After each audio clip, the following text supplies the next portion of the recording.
Percaya atau tidak, sebenarnya sejak dulu sampai hari ini kita semua rakyat Indonesia harusnya hidup bergelimang harta.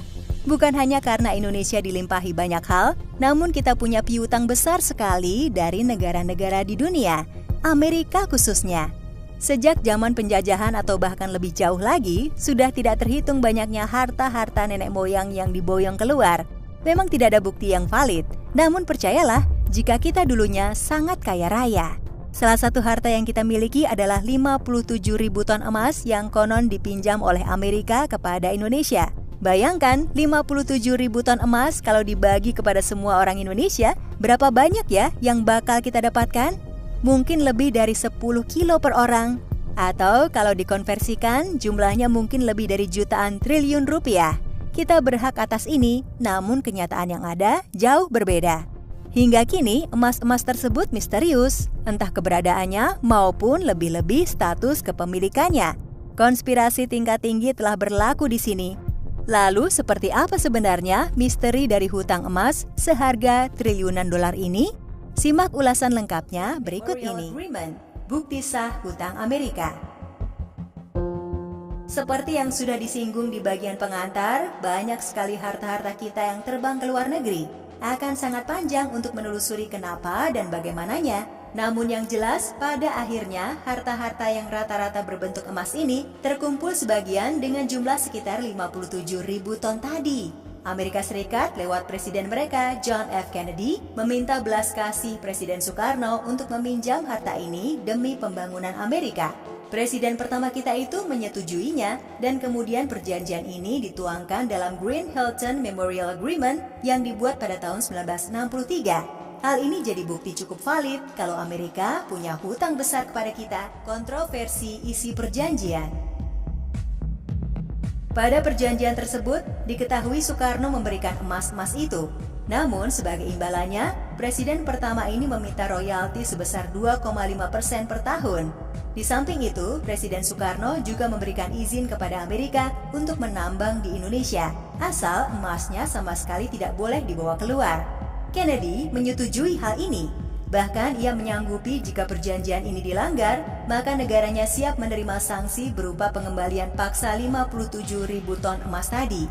Perjanjian pun ditandatangani banyak orang dan saksi. Sayangnya, implementasi janji ini pun mulai terlihat goyah dan tidak seperti apa yang seharusnya.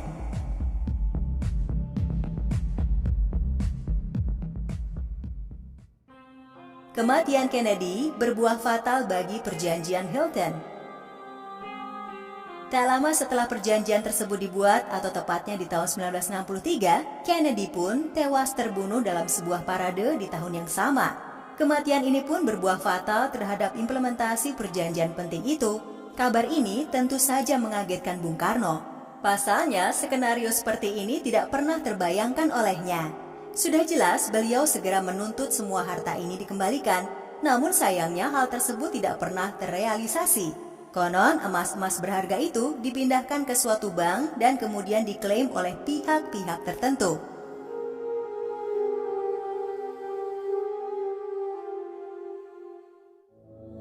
Kematian Kennedy berdampak pada lengsernya Soekarno. Selang 2 tahun dari kematian Kennedy, atau tepatnya tahun 1965, terjadilah pergolakan besar di Indonesia yang dikenal dengan G30S. Diduga ini juga merupakan skenario buatan untuk melengsarkan Soekarno dari kepemimpinan. Dalangnya sendiri diduga adalah CIA. Benar saja, setelah tragedi ini usai, posisi Soekarno terus turun dan akhirnya didepak oleh juniornya sendiri, yakni Soeharto. Masih teringat akan hutang-hutang Amerika? Soekarno terus berkeinginan menuntutnya. Namun fisiknya sudah lemah dan sakit-sakitan, apalagi posisinya sudah bukan orang berpengaruh lagi. Pada akhirnya, seiring dengan kematian sang presiden pertama, maka raib sudah harapan Indonesia untuk mendapatkan warisan yang tak karuan banyaknya itu.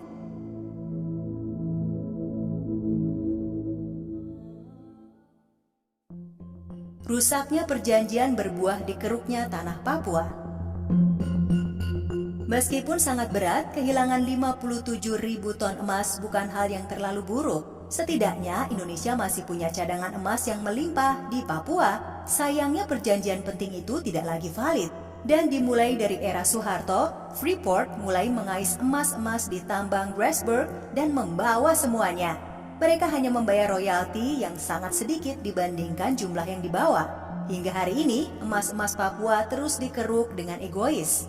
Pemerintah yang sekarang mungkin akan berupaya untuk memperbaiki keadaan walaupun kesannya lambat. Atau mungkin jangan-jangan malah memberikan izin untuk eksplorasi emas yang lebih besar di wilayah Papua lainnya. Miris, ini sama sekali tak seperti rencana Bung Karno dan hasilnya memang benar-benar buruk bagi Indonesia. Bayangkan jika semua harta ini tetap di Indonesia, entah emas warisan atau emas Freeport, kita pasti jadi milioner sekarang. Orang-orang yang tinggal di gerobak sampah atau kolong jembatan mungkin sudah bolak-balik trip ke Eropa, saking kayanya. Sayangnya, apa yang terjadi bukan seperti itu. Andai sejarah bisa dipelintir, mungkin semuanya bisa benar-benar berbeda sekarang. Tentang emas-emas warisan itu, apakah bangsa Indonesia sanggup merampasnya kembali?